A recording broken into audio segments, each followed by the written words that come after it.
नमस्कार, स्वागत है आप सभी का। आज की खबर में मैं हूं प्रीति सिंह। बुलेटिन में रूबरू कराएंगे देश और दुनिया की बड़ी खबरों से, राज्यों की सुर्खियों पर भी डालेंगे नजर। आइए शुरुआत करते हैं हेडलाइंस के साथ।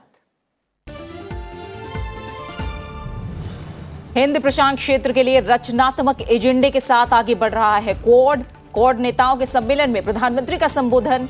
समूह के देशों ने की क्वाड फेलोशिप की शुरुआत। भारत अमेरिका साझेदारी विश्वास पर आधारित, राष्ट्रपति बाइडेन के साथ द्विपक्षीय वार्ता में बोले प्रधानमंत्री। ऑस्ट्रेलिया, जापान के प्रधानमंत्रियों के साथ द्विपक्षीय बैठक में आपसी सहयोग बढ़ाने पर जोर।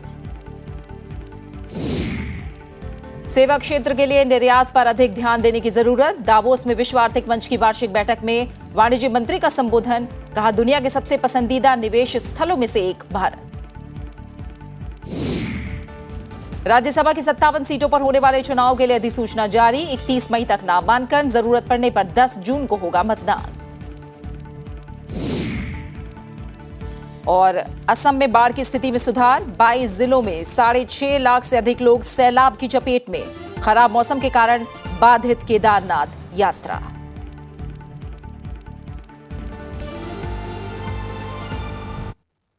और हेडलाइंस के बाद एक नजर उन खबरों पर जो दिन भर सुर्खियों में रही। देश में 15 से 18 साल के आयु वर्ग के 80% से ज्यादा बच्चों को कोविड रोधी टीके की पहली खुराक मिल चुकी है।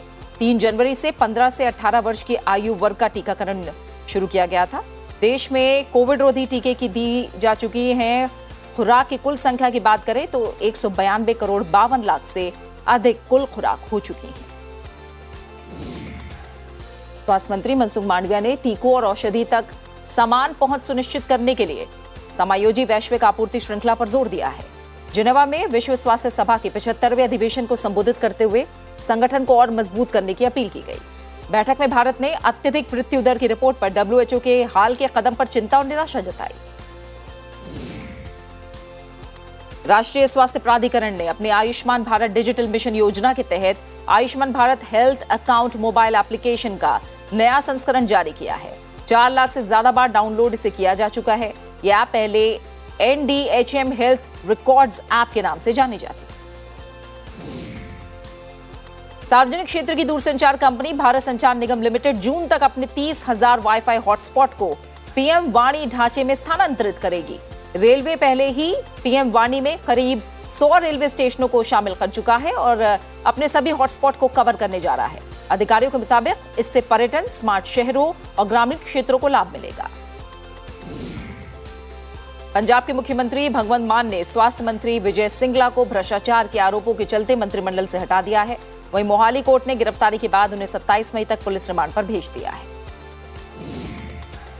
ईडी ने दिल्ली की तिहाड़ जेल में बंद नेशनल स्टॉक एक्सचेंज की पूर्व प्रबंध निदेशक और मुख्य कार्यकारी अधिकारी चित्रा रामकृष्ण का बयान दर्ज किया है। बयान दर्ज करने की कार्यवाही जेल के अंदर 2 बार में की गई। बयान धन शोधन निवारण अधिनियम की आपराधिक धाराओं के तहत दर्ज किया गया। देश में अप्रैल में कच्चे तेल का उत्पादन 1% घटकर 24.7 लाख टन रह गया। इसका कारण निजी कंपनियों के तेल क्षेत्रों से उत्पादन में कमी है। पेट्रोलियम और प्राकृतिक गैस मंत्रालय की ओर से जारी आंकड़ों के मुताबिक देश में अप्रैल महीने में 24.7 लाख टन कच्चे तेल का उत्पादन हुआ। एक साल पहले इसी महीने में यह 25 लाख टन रहा था। विभिन्न क्षेत्रों में अच्छी वृद्धि होने के कारण 1 से 21 मई के दौरान देश का निर्यात 21.1% बढ़कर $23.7 अरब हो गया है। इस दौरान पेट्रोलियम उत्पाद, इंजीनियरिंग और इलेक्ट्रॉनिक सामान जैसे खंड में खासतौर से अच्छी वृद्धि देखी गई। चालू महीने के तीसरे सप्ताह के दौरान निर्यात करीब 24% बढ़कर $8.03 अरब का रहा। पाकिस्तान के पूर्व प्रधानमंत्री इमरान खान की पार्टी के 100 से अधिक कार्यकर्ताओं को जल्दी चुनाव कराने की मांग को लेकर इस्लामाबाद तक एक नियोजित प्रदर्शन करने के लिए गिरफ्तार किया गया है। आंदोलनकारियों को 25 मई को इस्लामाबाद में एकत्रित होना है। भारत के युवा ग्रैंड मास्टर आर प्रज्ञानानंदा ने चीन के वेई को हराकर मेल्ट वाटर चैंपियन शतरंज tour Chessable masters 2022 online tournament के सेमीफाइनल में जगह बना ली है। प्रज्ञानानंदा का सामना अब नीदरलैंड के अनीश गिरी से होगा। और अब खबरों पर विस्तार से डालेंगे नजर। प्रधानमंत्री नरेंद्र मोदी ने टोक्यो में 4 देशों के समूह क्वाड की दूसरी शिखर वार्ता में कहा कि क्वाड देशों के बीच आपसी विश्वास और दृढ़ संकल्प न सिर्फ लोकतांत्रिक ताकतों को नई ऊर्जा दे रहा है, बल्कि एक स्वतंत्र, खुले और समावेशी हिंद प्रशांत क्षेत्र की स्थापना को भी प्रोत्साहित कर रहा है। प्रधानमंत्री ने कहा कि क्वाड हिंद प्रशांत क्षेत्र के लिए एक रचनात्मक एजेंडे के साथ आगे बढ़ रहा है, जो वैश्विक भलाई की दिशा में काम करने वाली एक ताकत के रूप में उसकी छवि को और मजबूत बनाएगा। शिखर सम्मेलन के उद्घाटन सत्र में दिए गए अपने संबोधन में प्रधानमंत्री ने कहा कि क्वाड ने बेहद कम समय में वैश्विक स्तर पर एक महत्वपूर्ण स्थान हासिल किया है। इससे इंडो पैसिफिक में शांति, समृद्धि और स्थिरता सुनिश्चित हो रही है। क्वाड इंडो पैसिफिक क्षेत्र के लिए एक कंस्ट्रक्टिव एजेंडा लेकर चल रहा है। इससे क्वाड की छवि एक फोर्स फॉर गुड के रूप में और भी सुदृढ़ होती जाएगी। वहीं क्वाड देशों के नेताओं ने क्वाड फेलोशिप कार्यक्रम की शुरुआत की, जो समूह के 4 सदस्य देशों के अगली पीढ़ी के वैज्ञानिकों और प्रौद्योगिकी पेशेवरों के बीच संबंध स्थापित करने के लिए तैयार किया गया है। अपनी तरह का यह पहला छात्रवृत्ति कार्यक्रम है। क्वाड फेलोशिप की शुरुआत अमेरिकी राष्ट्रपति जो बाइडेन, प्रधानमंत्री नरेंद्र मोदी, जापान के प्रधानमंत्री फुमियो किशिदा और ऑस्ट्रेलिया के प्रधानमंत्री एंथनी अल्बानीज ने की है। इस फेलोशिप कार्यक्रम के तहत हर साल क्वाड समूह के प्रत्येक देश के 25 छात्रों को प्रायोजित किया जाएगा, जो अमेरिका के विज्ञान, प्रौद्योगिकी, इंजीनियरिंग और गणित विषयों से जुड़े शीर्ष विश्वविद्यालयों में स्नातकोत्तर या डॉक्टरेट की डिग्री के लिए पढ़ाई करेंगे। प्रधानमंत्री ने क्वाड छात्रवृत्ति कार्यक्रम को अनूठी पहल बताया है। I encourage our students to apply for the Quad Fellowship program and join the next generation of STEM leaders and innovators, building a better future for humanity. Quad शिखर सम्मेलन से इतर प्रधानमंत्री नरेंद्र मोदी ने कई देशों के राष्ट्राध्यक्षों से मुलाकात की। प्रधानमंत्री और अमेरिका के राष्ट्रपति जो बाइडेन ने टोक्यो में द्विपक्षीय वार्ता की। इसमें व्यापार, निवेश, रक्षा के साथ साथ लोगों के बीच संबंधों सहित भारत अमेरिका संबंधों के कई पहलुओं को शामिल किया गया था। हमारे साझा मूल्यों और सुरक्षा सहित कई क्षेत्रों में हमारे समान हितों ने इस ट्रस्ट के बॉन्ड को मजबूत किया। ट्रेड और निवेश में भी निरंतर विस्तार होता जा रहा है, यद्यपि ये हमारे पोटेंशियल से अभी बहुत कम है। मुझे विश्वास है कि हमारे बीच India USA investment incentive agreement से निवेश की दिशा में कॉन्क्रीट प्रगति देखने को मिलेगी। Mr. Prime Minister, there's so much that our countries can and will do together, and I'm committed to making U.S.-India partnership among the closest we have on earth. प्रधानमंत्री ने Australia के प्रधानमंत्री एंथनी अल्बानीज के साथ quad शिखर सम्मेलन से इतर मुलाकात की और आपसी हितों से जुड़े मुद्दों पर चर्चा की।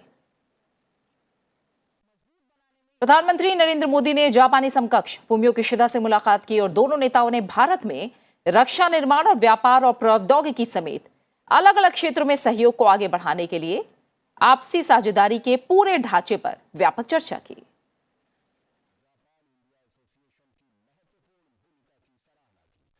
और फिलहाल हम रुक करेंगे। मेरे सहयोगी अखिलेश सुमन ज्यादा जानकारी के साथ जुड़े हुए हैं। अखिलेश, हमने देखा कि प्रधानमंत्री ने भारत क्वाड सम्मेलन में इंडो पैसिफिक से लेकर किसी देश का नाम लिए बिना क्वाड की अहमियत पर उठे सवाल का जवाब देने तक कितनी मजबूती से भारत का पूरा नजरिया साफ किया है। कितना सफल क्वाड सम्मेलन को माना जाए और इससे इतर द्विपक्षीय बातचीत कितनी कामयाब? देखिए, निश्चित तौर पे प्रीति, अगर इसे कहें, अगर एक वाक्य में मैं कहूँ तो यह बहुत ही हाई पावर डिप्लोमेसी का एक्सरसाइज था।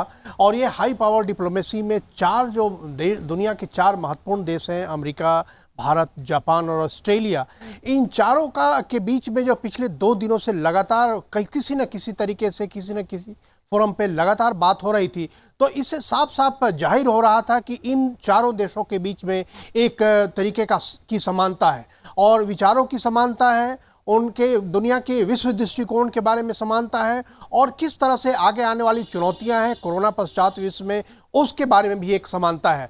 और इसीलिए आज क्वाड की जब समाप्ति हुई, क्वाड शिखर वार्ता की समाप्ति हुई, उसके बाद तकरीबन $50 बिलियन का लक्ष्य रखा गया है अगले 5 सालों में क्वाड की तरफ से इंफ्रास्ट्रक्चर डेवलपमेंट के लिए दिया जाएगा। तो आप समझ सकते हैं कि एक जो बहुत बड़ी चुनौती पूरी दुनिया के सामने आ रही थी कि गलत तरीके से या कह सकते हैं कि बहुत ऊंचे सूद के ब्याज के दर पे चीन की तरफ से छोटे छोटे देशों को कर्ज दिया जा रहा था, और उसके बाद हमने देखा है कि श्रीलंका की क्या स्थिति हुई। तो आप समझ सकते हैं कि क्वाड जो नेता हैं उनके दिमाग के पृष्ठभूमि में ये बात चल रही थी कि किस तरीके से आगे आने वाले दिनों में छोटे छोटे देशों के साथ संकट होगा, और उसके अलावा जो आपूर्ति श्रृंखला है, मतलब सामानों का जो निर्यात होता है वो एक देश पर केंद्रित है, कैसे इसे विकेंद्रित किया जाए, कैसे इसे बहुध्रुवीय बनाया जाए। हम जब बहुध्रुवीय दुनिया की बात करते हैं तो सिर्फ सामरिक नहीं, राजनीतिक नहीं, बल्कि आर्थिक और सामानों की आपूर्ति की भी बहुध्रुवीयता की जरूरत है, ताकि किसी भी संकट की स्थिति में अगर एक ही देश के पास मोनोपोली होगी सारे सामान बनाने की तो पूरी दुनिया संकट में आ जाएगी। तो इस मामले में देखिए क्वाड का ये सम्मेलन काफी महत्वपूर्ण साबित हुआ, और जो कल एक जो इंडो पैसिफिक इकोनॉमिक पार्टनरशिप की घोषणा हुई, और दूसरी जो आज जो घोषणा हुई एक जो इंडो पैसिफिक मैरीटाइम अवेयरनेस, ये दोनों बहुत ही महत्वपूर्ण है, जिसमें एक के द्वारा जो समुद्री क्षेत्र में जो ऐसी कोई गतिविधियां होगी जो लगे कि किसी देश के खिलाफ गतिविधियां कहीं से हो रही है तो उस पर नजर रखी जाएगी। और उसके अलावा जो पिछले दिनों RCEP की रचना हुई थी उसके समानांतर एक इंडो पैसिफिक इकोनॉमिक जो कोऑपरेशन की बात है उसमें होगा। तो कह सकते हैं कि यह बहुत ही सफल रहा। एक तरफ रूस और दूसरी तरफ चीन की तरफ से पूरे इंडो पैसिफिक परेशान है, और उसके बाद रूस की तरफ से पूरा यूरोप परेशान है। तो ये जो ज्वाइंट स्टेटमेंट आया, ज्वाइंट स्टेटमेंट में भारत सहित सभी देशों ने इस बात की वकालत की कि जो एक नियम आधारित व्यवस्था है, किसी देश की सोवरेनिटी पे खतरा नहीं बनना चाहिए, एक तरफा किसी देश की सीमा का उल्लंघन नहीं होना चाहिए। तो निश्चित तौर पर यह रूस की तरफ भी था, और इंडो पैसिफिक में जो फ्री मुक्त इंडो पैसिफिक हो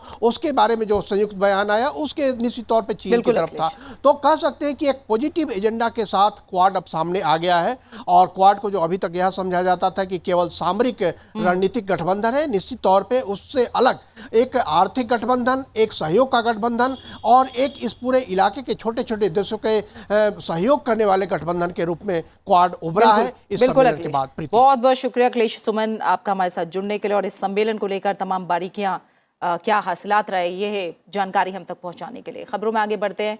केंद्रीय वाणिज्य और उद्योग मंत्री पीयूष गोयल ने भारत को वैश्विक स्तर पर निवेश के लिए सर्वश्रेष्ठ स्थलों में से एक बताते हुए दुनिया भर के कारोबारी नेताओं को भारत आने के लिए आमंत्रित किया है। दावोस में विश्व आर्थिक मंच की वार्षिक बैठक में उन्होंने सरकार और कारोबारी जगत से एक दूसरे का समर्थन करने पर जोर दिया। उन्होंने सेवा क्षेत्र के निर्यात पर अधिक ध्यान देने की बात कही है। साथ ही कहा कि इससे देश के कुल निर्यात को और बढ़ावा मिलेगा। भारतीय उद्योग परिसंघ और डेलाइट की तरफ से आयोजित कार्यक्रम में पीयूष गोयल ने कहा कि दावोस में इस बार भारत की उपस्थिति बहुत ही असरदार रही है।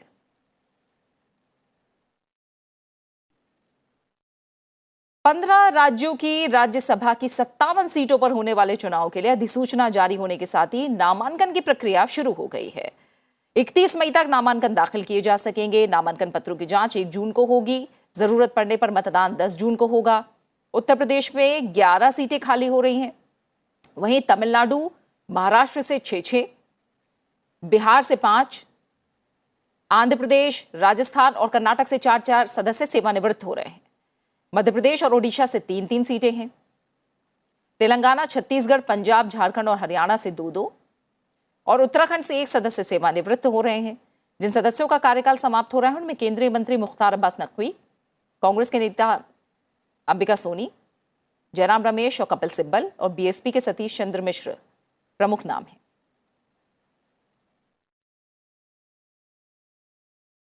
कांग्रेस ने उदयपुर चिंतन शिविर में किए गए फैसलों के क्रियान्वयन के मकसद से 8 सदस्यीय कार्यबल 2024 का गठन किया है। साथ ही पार्टी अध्यक्ष सोनिया गांधी के नेतृत्व में राजनीतिक मामलों का समूह भी गठित किया गया है। पार्टी के संगठन महासचिव केसी वेणुगोपाल ने कहा कि कांग्रेस की 2 अक्टूबर से प्रस्तावित भारत जोड़ो यात्रा के समन्वय के लिए 9 सदस्यीय केंद्रीय योजना समूह का गठन भी किया गया है। कार्यबल 2024 में पार्टी के वरिष्ठ नेता पी चिदम्बरम, मुकुल वासनिक, जयराम रमेश, प्रियंका गांधी वाड्रा, केसी वेणुगोपाल, अजय माकन, रणदीप सुरजेवाला और चुनावी रणनीतिकार सुनील कानगोलू भी शामिल हैं।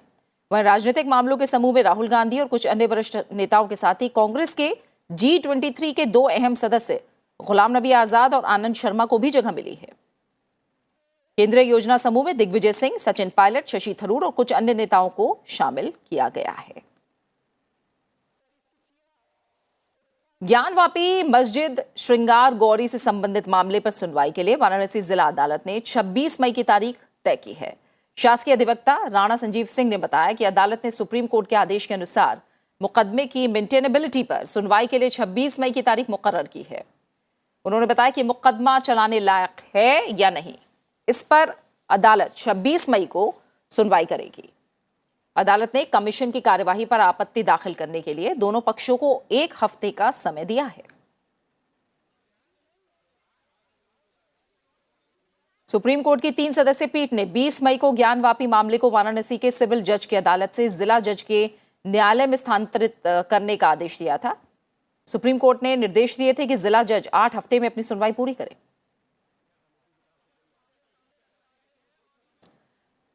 खबरें जारी हैं, लौट रहे हैं एक छोटे से ब्रेक के बाद।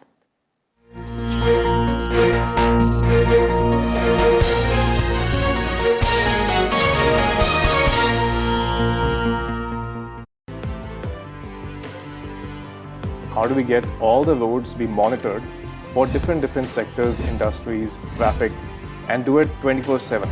So that was the inspiration of Nayan. So what are the future plans? We have a technology that is cheaper than any competition you can buy, US or otherwise. We have over 100 patents globally filed in every country across the globe. We want the best coming to the country and use the best engineers to deliver it. Let's hear the story of artificial intelligence-based road monitoring startup, Nayan Technologies.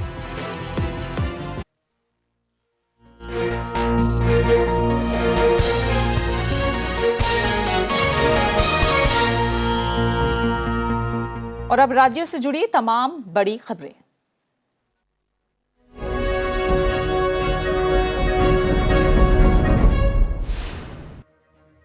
राष्ट्रपति रामनाथ कोविंद 27 से 29 मई तक मध्य प्रदेश के दौरे पर रहेंगे। इस दौरान वो कुछ स्वास्थ्य संस्थानों की आधारशिला रखेंगे और एक सम्मेलन को संबोधित करेंगे। साथ ही उज्जैन के प्रसिद्ध महाकालेश्वर मंदिर में पूजा अर्चना करेंगे।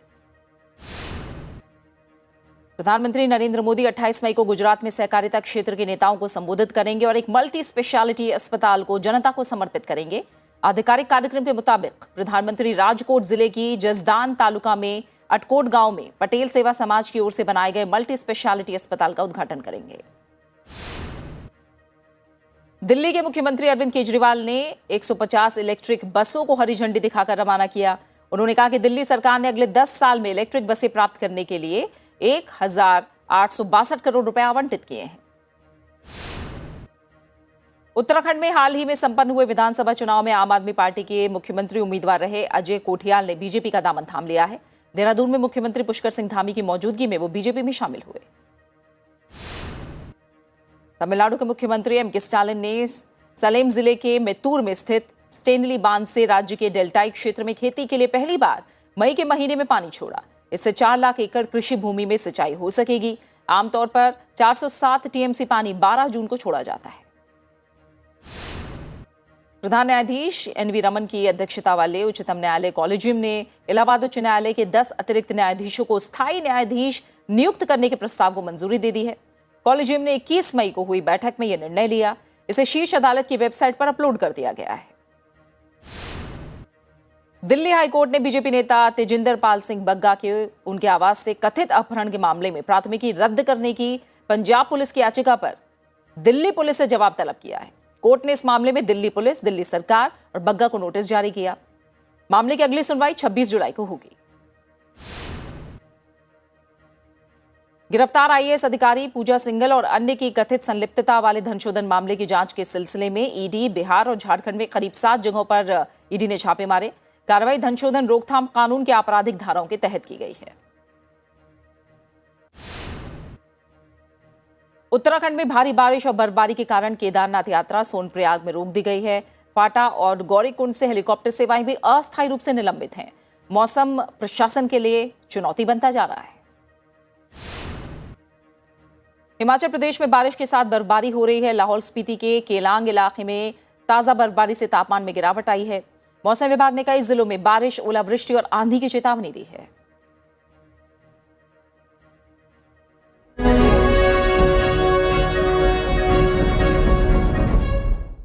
खबर असम से, जहां बाढ़ की स्थिति में थोड़ा सुधार हुआ है और मृतकों की संख्या हालांकि बढ़ी है और ये 25 हो गई है। राज्य के 22 जिले और 6.5 लाख से अधिक लोग बाढ़ से प्रभावित हैं।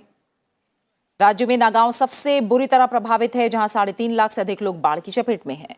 इस समय राज्य के 1,709 गांव जलमग्न हैं और 82,503 हेक्टेयर में फैली फसल तबाह हो गई है। असम के मुख्यमंत्री हेमंत बिस्वा शर्मा ने बाढ़ प्रभावित इलाकों का दौरा करके हालात का जायजा लिया। उन्होंने राहत और बचाव कार्य के लिए काम तेज करने के निर्देश दिए हैं। और अब खबरें अंतर्राष्ट्रीय जगत से।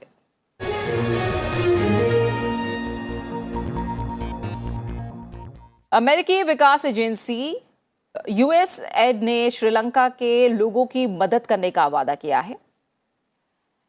साथ ही कहा है कि वो देश को वित्तीय संकट से निपटने के लिए मदद करने को लेकर प्रतिबद्ध है। US agency for international development के प्रशासक सामंथा पावर ने प्रधानमंत्री रानिल विक्रमसिंघे के साथ फोन पर बातचीत की और बताया कि यूएसएड देश को राजनीतिक और आर्थिक संकटों से उबारने में कैसे मदद कर सकता है। श्रीलंका के मंत्रिमंडल ने पेट्रोलियम उत्पादों की खरीद के लिए भारतीय एक्सिम बैंक से 50 करोड़ अमेरिकी डॉलर का कर्ज मांगने के प्रस्ताव को मंजूरी दी है।